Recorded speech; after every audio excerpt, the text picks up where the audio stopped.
नमस्कार दोस्तों, कथा वार्ता में आपका स्वागत है। आज प्रस्तुत है कहानी मैडम जी।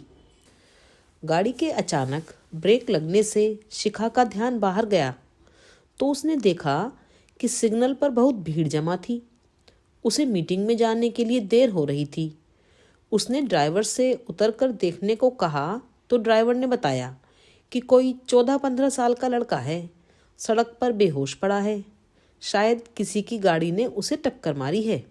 शिखा ने कहा, उसे अस्पताल ले जाना चाहिए। ड्राइवर हंसा और बोला, अरे मैडम, लगता है आप मुंबई में नई आई हैं, इसीलिए ऐसा कह रही हैं। यहाँ तो हर ट्रैफिक सिग्नल की यही कहानी है। गलती इन बच्चों के माँ बाप की है, जो छोटी सी उम्र में इन्हें काम पर लगाकर छोड़ देते हैं। चलिए, मैं आपको दूसरे रास्ते से पहुँचा देता हूँ। शिखा ने कहा, नहीं रुको। वह गाड़ी से उतरी और उसने भीड़ में खड़े लोगों से चिल्लाते हुए कहा, इस बच्चे की जगह अगर आप में से किसी का बच्चा होता तब भी आप लोग ऐसे ही खड़े होकर तमाशा देखते। चलिए हटिए सब यहाँ से। शिखा ने ड्राइवर से कहा, बच्चे को उठाकर गाड़ी में लिटाओ और जल्दी से किसी अस्पताल ले चलो। फिर उसने फ़ोन करके अपनी मीटिंग कैंसिल कर दी। अस्पताल में डॉक्टर ने उस बच्चे का चेकअप किया और शिखा से कहा, अच्छा हुआ आप इसे समय पर यहाँ ले आईं। सिर पर चोट लगी है इसे। यहाँ लाने में थोड़ी देर और होती तो खतरा हो सकता था। अब डरने की कोई बात नहीं है। थोड़ी देर बाद इसे होश आ जाएगा, फिर यह घर जा सकता है। शिखा उस लड़के के पास जाकर बैठ गई। कुछ देर बाद उसे होश आ गया था। शिखा ने उसके सर पर हाथ फेरते हुए पूछा, अब कैसा लग रहा है अतुल? दर्द तो नहीं हो रहा ना? उस बच्चे ने हैरानी से शिखा की ओर देखा और कहा, अरे मैडम जी, आपको मेरा नाम कैसे पता? शिखा ने कहा, तुम्हारे हाथ पर लिखा है ना?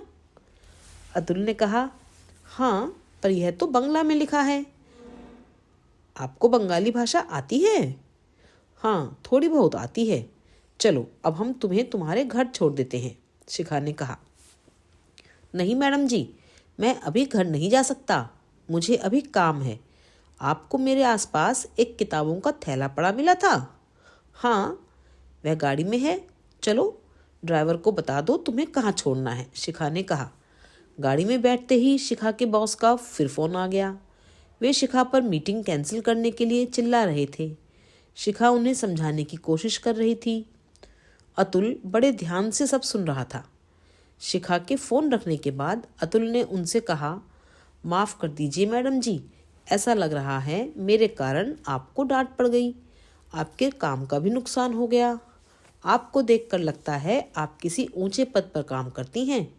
शिखा ने हंसते हुए कहा, हाँ, मैं बेंगलुरु में एक बड़ी कंपनी में CEO हूँ। यहाँ मुंबई में एक मीटिंग के लिए आई थी, पर तुम्हें माफ़ी मांगने की ज़रूरत नहीं है। मीटिंग तो कल भी हो जाएगी। पर आज अगर मैं तुम्हें परेशानी में छोड़कर चली जाती तो खुद से कभी नज़रें नहीं मिला पाती। किसी के कठिन समय में उसके काम आना, इससे बड़ा दूसरा कोई और काम नहीं होता। अच्छा, अब तुम अपने बारे में भी तो कुछ बताओ, शिखा ने कहा। मैं अनाथ हूँ मैडम जी, अतुल बोला। एक मुँह बोली मौसी हैं, उनके साथ स्टेशन के पास झोंपड़पट्टी में रहता हूँ। सरकारी स्कूल में 9वीं कक्षा का छात्र हूँ। मौसी बड़ी मुश्किल से मेरे खाने पीने का खर्च उठा पाती हैं। मुझे पढ़ने लिखने का बहुत शौक है, इसलिए स्कूल छूटने के बाद सिग्नल पर ये कहानी की किताबें बेचकर खुद की शिक्षा का इंतजाम करता हूँ। शिखा ने पूछा, क्या बनना चाहते हो? अतुल ने बिना देर किए जवाब दिया, डॉक्टर, और वह भी हार्ट स्पेशलिस्ट। शिखा ने कहा, अरे वाह, दिल का डॉक्टर, इसकी कोई खास वजह? अतुल ने कहा, मैंने अपनी माँ को नहीं देखा मैडम जी, पर मेरी मौसी बताती हैं कि दिल का दौरा पड़ने से उनकी मृत्यु हुई थी। इसलिए मैंने सोचा है कि मैं दिल का ही डॉक्टर बनूंगा। अपनी माँ के लिए तो मैं कुछ नहीं कर सका, पर दूसरों के लिए काम आकर उनकी सेवा करके मुझे ऐसा लगेगा जैसे मैंने अपनी माँ को श्रद्धांजलि दे दी। तुम्हारी सोच बहुत अच्छी है अतुल, शिखा ने कहा। फिर शिखा ने अतुल को बताया उसके पति भी बेंगलोर में एक बड़े डॉक्टर हैं। अतुल ने कहा, अच्छा, क्या नाम है साहब जी का? डॉक्टर विनय सिंह। मैं साहब जी से ज़रूर मिलना चाहूँगा। अगली बार जब आप मुंबई आओ तो साहब जी को भी साथ में लाना। शिखा ने हंसते हुए कहा, वे बहुत व्यस्त रहते हैं, फिर भी अगर कभी मौका लगा तो तुम्हारे लिए कोशिश जरूर करूंगी। बातों बातों में अतुल की मंजिल आ चुकी थी। वह गाड़ी से उतरा तो शिखा भी उसके साथ उतर गई। चलता हूँ मैडम जी, आपकी मदद के लिए बहुत बहुत शुक्रिया। और फिर उसने शिखा के पैर छू लिए। अतुल का पैर छूना शिखा को भावुक कर गया। शिखा की आंखें नम हो गई थी। उसने अतुल से कहा, तुम एक बहुत अच्छे इंसान हो अतुल। अपने अंदर की मासूमियत को कभी खोने मत देना। और हाँ, याद रखना, कोई भी अच्छे काम को उसके अंजाम तक पहुंचाने में बहुत बाधाएं आती हैं, पर तुम हार मत मानना। इसी लगन और मेहनत के साथ पढ़ाई करना और आगे बढ़ना। शिखा ने अपने पर्स में से अपना कार्ड निकाला और अतुल को देते हुए कहा, इसमें मेरा फ़ोन नंबर है। कभी भी किसी भी तरह की कोई मदद चाहिए होगी तो फ़ोन कर लेना। मुझे तुम्हारी मदद करने में बहुत खुशी होगी। अतुल ने कार्ड लेकर अपने थैले में डाल लिया और शिखा से कहा, आपकी कही हुई हर बात को मैं हमेशा याद रखूंगा मैडम जी। शिखा देर तक उसे जाते हुए देखती रही। अतुल ने अपने थैले में से कुछ किताबें निकालकर हाथ में पकड़ी, थैला कंधे पर लटकाया और सिग्नल पर रुकने वाली गाड़ियों के पीछे भागने लगा। शिखा वापस आकर गाड़ी में बैठ गई थी। अगले दिन उसने अपनी मीटिंग अटेंड की और वापस बेंगलोर आ गई। शिखा घर पहुंची तो उसने देखा उसकी सास और विनय किसी बात को लेकर बहस कर रहे थे। उसकी सास ने जैसे ही शिखा को देखा, उनकी आवाज़ ने जोर पकड़ लिया, लो आ गई मेम साहब। बच्ची 2 दिन से बुखार में पड़ी है, फुर्सत मिल गई होगी बाहर के कामों से तो घर परिवार पर भी थोड़ी नज़र डाल लेना। बोलकर सास अपने कमरे में चली गई। शिखा दौड़ते हुए विनय के पास आई और बोली, क्या हुआ सरगम को? आपने मुझे फ़ोन क्यों नहीं किया? कैसे आ गया बुखार उसे? शिखा सरगम को देखने के लिए उसके कमरे में जाने लगी तो विनय ने उसका हाथ पकड़कर उसे सोफे पर बिठा दिया और पानी का गिलास देते हुए कहा, कुछ नहीं हुआ है सरगम को, वह बिल्कुल ठीक है। और तुमसे कितनी बार कहा है कि इतनी जल्दी टेंशन में मत आया करो, पहले ही बीपी ज़्यादा रहता है। शिखा ने कहा, पर मम्मी तो ऐसा बोल रही थी। उफ शिखा, माँ की आदत तुम जानती हो ना, किसी भी बात को बढ़ा चढ़ाकर बोलने की उनकी पुरानी आदत है। तुम परेशान मत हो, सफ़र से आई हो, आराम करो, मैं हॉस्पिटल जाकर आता हूँ, शाम को मिलते हैं। शाम को विनय के अस्पताल से लौटने के बाद शिखा और विनय साथ बैठकर चाय पी रहे थे तो विनय ने शिखा से पूछा, तुम्हारी मीटिंग कैसी रही? अच्छी रही, आपको कुछ और भी बताना है? बोलकर शिखा ने विनय को अतुल के बारे में सब कुछ बताया। मुझे पूरा यकीन है वह लड़का अतुल जरूर एक दिन बहुत बड़ा हार्ट स्पेशलिस्ट बनेगा। विनय ने शिखा से कहा, बहुत अच्छा किया तुमने उसे अपना कार्ड देकर। उसे शिक्षित होने के लिए जो भी मदद चाहिए होगी हम उस तक पहुंचाने की पूरी कोशिश करेंगे। शिखा ने कहा, जी मैंने भी यही सोचकर उसे अपना कार्ड दिया है। इस बात को 1 साल बीत गया था। अचानक एक दिन शिखा के फ़ोन की घंटी बजी। उसने फ़ोन उठाकर हेलो बोला तो उसके चेहरे पर मुस्कान आ गई। हेलो अतुल, कैसे हो? तुम ठीक हो ना? किसी मदद की ज़रूरत है क्या? बोलो बेटा।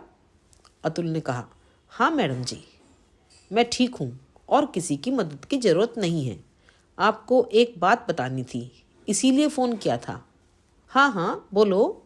मैडम जी, मैंने 10वीं की परीक्षा में टॉप किया है और मुझे यहाँ जूतों के एक बड़े शोरूम में नौकरी भी मिल गई है। अब मैं अपनी आगे की पढ़ाई का खर्च अच्छे से उठा सकूँगा। यही बताने के लिए आपको फ़ोन किया है। शाबाश अतुल, ऐसे ही आगे बढ़ते रहना। तुम सोच भी नहीं सकते तुम्हारी इस सफलता के बारे में सुनकर मुझे कितनी खुशी हो रही है। आगे कभी किसी भी तरह की मदद की ज़रूरत पड़े तो फ़ोन ज़रूर करना। थैंक यू मैडम जी, अब फ़ोन रखता हूँ, अतुल बोला। फ़ोन कट चुका था।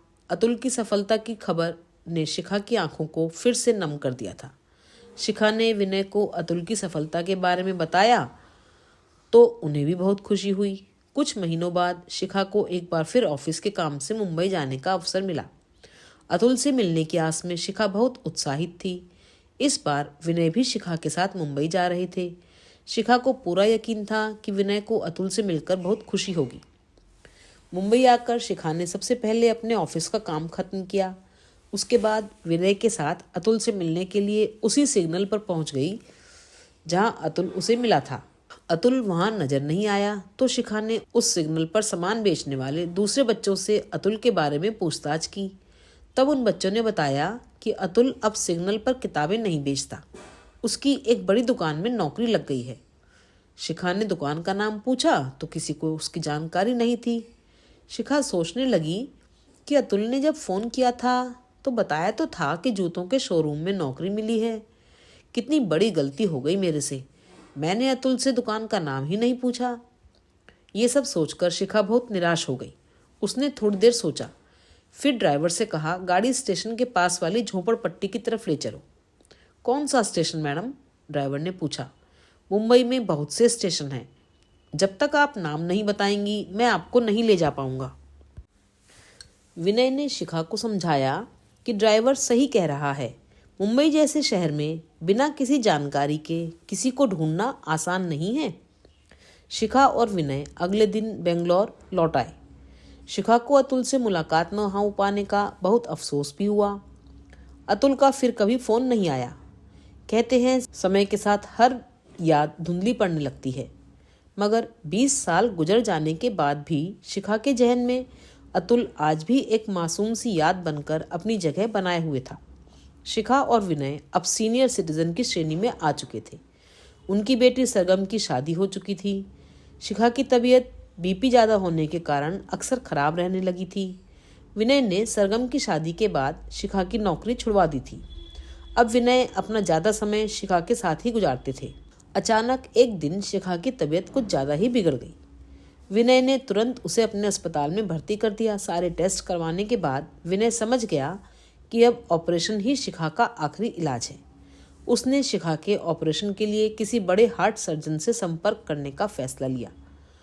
उसने इस बारे में अपने अस्पताल के दूसरे डॉक्टर से सलाह ली तो उन्होंने बताया, हार्ट स्पेशलिस्ट की सूची में आजकल डॉक्टर बोस का नाम सबसे ऊपर है, पर वे बहुत व्यस्त रहते हैं। उनसे महीनों पहले अपॉइंटमेंट लेनी पड़ती है। विनय ने क्लिनिक में फ़ोन करके अपॉइंटमेंट मांगा तो पता चला वे सेमिनार अटेंड करने अमेरिका गए हैं और 2 दिन बाद लौटेंगे। 2 दिन बाद विनय डॉक्टर बोस से मिलने मुंबई पहुंच गए। विनय ने उनकी सेक्रेटरी को अपना कार्ड दिखाया और आग्रह करते हुए कहा, मेरा डॉक्टर बोस से मिलना बहुत ज़रूरी है। थोड़ी देर बाद विनय को अंदर बुलाया गया। वह जैसे ही उनके केबिन के अंदर गया तो हैरान हो गया। उसने डॉक्टर बोस की जो छवि अपने मन में बनाई थी वह बिल्कुल उसके विपरीत थे। उनकी उम्र 35 के आसपास रही होगी। इतनी सी उम्र में इतना बड़ा नाम। उसने तो सोचा था डॉक्टर बोस तजर्बे के साथ उम्र में भी काफ़ी बड़े होंगे, इसीलिए तो उनका नाम हार्ट सर्जन की सूची में सबसे ऊपर है। विनय को देखकर डॉक्टर बोस अपनी कुर्सी से उठकर खड़े हो गए और बोले, आइए सर, क्या सेवा कर सकता हूँ आपकी? विनय ने शिखा की तबीयत की पूरी जानकारी देते हुए उसकी सारी रिपोर्ट उन्हें दिखाई। डॉक्टर बोस ने विनय की सारी बात सुनने के बाद तुरंत अपनी सेक्रेटरी को केबिन में बुलाया और कहा, अगले 2 दिन की मेरी सारी अपॉइंटमेंट कैंसिल कर दो। डॉक्टर बोस ने विनय से कहा, सर आप चिंता मत करिए, मैं कल ही बेंगलोर पहुंच जाऊंगा। विनय ने हाथ जोड़कर उन्हें थैंक यू कहा और उठकर जाने लगा तो डॉक्टर बोस ने कहा, सर मेरी फीस? विनय वापस मुड़े और बोले, सॉरी डॉक्टर, मैं इस बारे में बात करना भूल गया। डॉक्टर बोस ने कहा, कोई बात नहीं, आप एक काम करिए, एक खाली चेक पर अपने साइन करके यहाँ छोड़ दीजिए। विनय सोचने लगा, इन नई पीढ़ी के डॉक्टर्स को सिर्फ पैसों से मतलब है, इंसान की भावनाओं और तकलीफ से इन्हें कुछ लेना देना नहीं। उन्होंने अपने बैग से चेकबुक निकाली, एक चेक फाड़ा, उस पर अपने साइन करके टेबल पर रख दिया। अगले दिन डॉक्टर बोस बेंगलोर पहुंच गए। उन्होंने अस्पताल जाकर शिखा के सारे टेस्ट करवाए और रिपोर्ट आने के बाद दूसरे दिन शिखा का ऑपरेशन कर दिया। ऑपरेशन सफल रहा। विनय डॉक्टर बोस को थैंक यू बोलने के लिए उनसे मिलने पहुंचे तो पता चला कि वे ऑपरेशन करने के 1 घंटे बाद ही मुंबई वापस चले गए। शिखा थोड़े दिन अस्पताल में रहने के बाद ठीक होकर घर आ गई थी। विनय शिखा को डॉक्टर बोस के बारे में बताते हुए कह रहे थे कि थोड़ा अजीब सा रवैया लगा मुझे उनका, पर इतनी सी उम्र में इतना बड़ा नाम कमाना कोई छोटी बात नहीं है। तारीफ के लायक तो हैं डॉक्टर बोस। दोनों बातें कर ही रहे थे कि कोरियर से एक डाक आई जो नौकर ने लाकर विनय के हाथ में दे दी थी। उन्होंने लिफाफे को पलटकर देखा तो पीछे डॉक्टर बोस का नाम लिखा था। विनय ने लिफाफा खोला तो उसमें वही चेक था जो साइन करके उसने डॉक्टर बोस की टेबल पर छोड़ा था। चेक में पैसे भरने की जगह अब भी खाली थी, पर चेक के पीछे कुछ लिखा था। डियर सर, इस महीने की 7 तारीख को मुंबई में मेरे अस्पताल की ओपनिंग है जिसमें आपको अपनी फैमिली के साथ उपस्थित होना है। यह ही मेरी फीस है। थैंक यू, आपका डॉक्टर बोस। शिखा ने विनय से कहा, सच ही कह रहे थे आप? यह तो बहुत ही अजीब डॉक्टर है। अब तो मेरे मन में भी इससे मिलने की इच्छा उठ रही है। विनय ने कहा, डॉक्टर बोस की इस इच्छा का हमें मान तो रखना ही होगा शिखा। मैं कल ही 7 तारीख की फ़्लाइट की टिकट बुक कर देता हूँ और उन्हें मैसेज भी कर देता हूँ कि हम 7 तारीख की सुबह की फ़्लाइट से मुंबई आ रहे हैं। 7 तारीख को विनय और शिखा मुंबई के लिए रवाना हो गए। दोनों एयरपोर्ट से जैसे ही बाहर निकले उन्हें एक आदमी हाथ में डॉक्टर विनय नाम का बोर्ड लेकर खड़ा दिखाई दिया। विनय उसके पास गए और बोले, मैं ही डॉक्टर विनय हूँ, लेकिन आपको किसने भेजा है? उसने कहा, वेलकम सर, मुझे डॉक्टर बोस ने आपको रिसीव करने के लिए भेजा है। और फिर उस आदमी ने अस्पताल पहुंचकर विनय और शिखा को पूरे सम्मान के साथ मुख्य अतिथि के स्थान पर बिठा दिया। वे दोनों अचानक मिलने वाले इस सम्मान से बहुत हैरान थे। शिखा विनय से कह रही थी, ये सब क्या हो रहा है? मुझे कुछ समझ नहीं आ रहा है। पहले तो डॉक्टर बोस ने हमसे फीस नहीं ली और आज यहाँ बुलाकर हमें इतना बड़ा सम्मान दे रहे हैं। आखिर इसके पीछे क्या वजह हो सकती है? विनय कुछ प्रतिक्रिया करते इससे पहले ही माइक पर आवाज आई, वेलकम लेडीज एंड जेंटलमैन। विनय ने शिखा को बताया, यह ही डॉक्टर बोस हैं। डॉक्टर बोस ने आगे बोलना शुरू किया, कहा, इससे पहले कि मुख्य अतिथि रिबन काटकर अस्पताल की ओपनिंग करें, मैं इनके प्रभावी व्यक्तित्व के बारे में आपको सब कुछ बताना चाहता हूँ। अक्सर हमारी सफलता के पीछे कुछ ऐसे लोग होते हैं जो भले ही हमारी रोज़ की ज़िंदगी का हिस्सा ना हों, हर पल हमारे साथ ना रहें, पर उनकी सोच और उनके विचार हमारे दिल और दिमाग पर बहुत गहरी छाप छोड़ देते हैं, जिस कारण हम उन्हें अपना आदर्श मान लेते हैं। आज से 20 साल पहले सिग्नल पर बेहोश पड़े एक लड़के को अगर ऐसे ही एक महान व्यक्तित्व ने सहारा न दिया होता, समय पर अस्पताल पहुंचाकर उसकी मदद न की होती और ममता भरा हाथ उसके सिर पर न फेरा होता, तो वह लड़का आज डॉक्टर अतुल बोस बनकर आपके सामने खड़ा नहीं होता। सिग्नल पर किताबें बेचने वाले लड़के से डॉक्टर बोस बनने तक का मेरा सफ़र जिस महान व्यक्तित्व से प्रभावित है, आप सभी को आज उनसे मिलवाते हुए मुझे बेहद खुशी हो रही है। शिखा और विनय ये सब सुनकर अपनी कुर्सी पर से उठ खड़े हुए। दोनों हैरानी से एक दूसरे की तरफ देख रहे थे और सोच रहे थे, अतुल ही डॉक्टर बोस है। शिखा को ये सब किसी सपने से कम नहीं लग रहा था। उसने कभी नहीं सोचा था कि अतुल से उसकी मुलाकात इतने आश्चर्यजनक ढंग से होगी। शिखा की आंखें आज नम नहीं थीं, बल्कि खुशी के आंसुओं से भरी थीं।